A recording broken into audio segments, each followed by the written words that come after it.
వ్యవసాయం చేసే ప్రతి రైతు ఆనందంలో ఉండాలి, ఆర్థిక సంక్షోభంలో కూరుకుపోకూడదు, వాళ్ళను ఆదుకోవాలన్న లక్ష్యంతో 2 లక్షల రూపాయల రైతు రుణమాఫీ చేస్తామని ఆనాడు ఓరుగల్లు గడ్డ మీద నుంచే లక్షలాది తెలంగాణ రైతాంగానికి మాట ఇవ్వడం జరిగింది.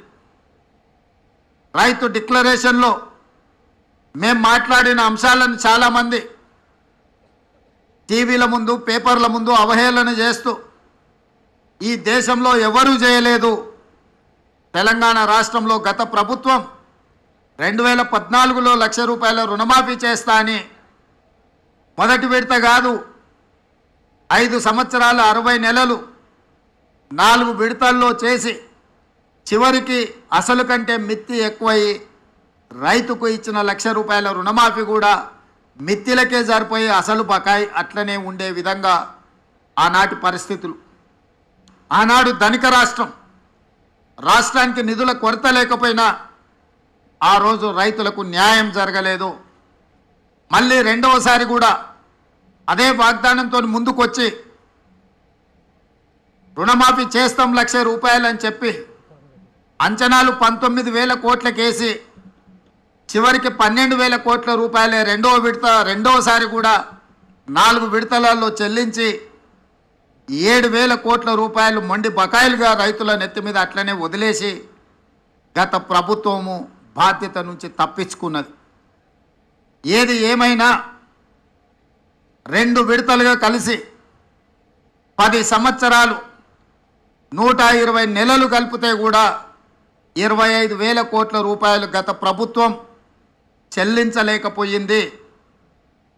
మేము అంచనాలేసి బ్యాంకుల నుంచి వివరాలు తెప్పించుకొని కమర్షియల్ బ్యాంక్సే కాకుండా అగ్రికల్చరల్ బ్యాంక్స్ నుంచి కూడా రైతులకున్న అప్పుల వివరాలు తెచ్చుకున్నప్పుడు 31,000 కోట్ల రూపాయలు దాదాపుగా లెక్క తేలింది. మంత్రివర్గ సమావేశంలో 31,000 కోట్ల రూపాయల రుణమాఫీ చేసి తీర్థమన్నప్పుడు అప్పుల్లో కూరుకుపోయిన తెలంగాణ రాష్ట్రం, ఆర్థిక సంక్షోభాన్ని ఎదుర్కొంటున్న తెలంగాణ రాష్ట్రం ఏ విధంగా ఈ రైతులకు రుణమాఫీ చేస్తారని చెప్పి చాలామంది మాట్లాడడం జరిగింది. కొంతమంది శాపనార్థాలు పెట్టడం జరిగింది. వాళ్ళు చేసిన అప్పులు వాళ్ళకి తెలుసు కాబట్టి వాళ్ళు ఒక నమ్మకంగా ఉన్నారు, ఎట్టి పరిస్థితుల్లో వీళ్ళు చెల్లించరు, ఆగస్టు నెలలో ఏదైతే మాట ఇచ్చిండో మాట తప్పుతాడు అని.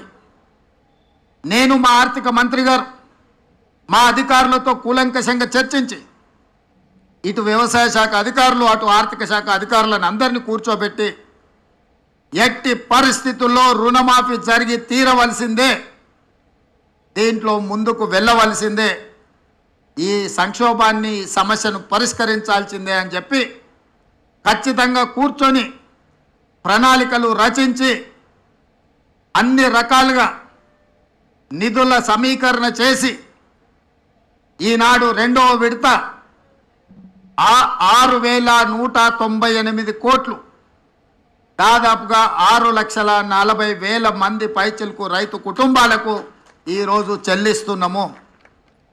మొదటి విడతలో 6,098 కోట్లు దాదాపుగా 11.5 లక్షల రైతు కుటుంబాలకు లాభం జరిగితే ఈరోజు దాదాపుగా 6,198 కోట్లు 6.5 లక్షల రైతు కుటుంబాలకు మేలు జరుగుతుంది 2వ విడతల అని చెప్పి నేను గర్వంగా ఈ వేదిక మీద నుంచి తెలంగాణ రైతాంగానికి విజ్ఞప్తి చేస్తున్నా.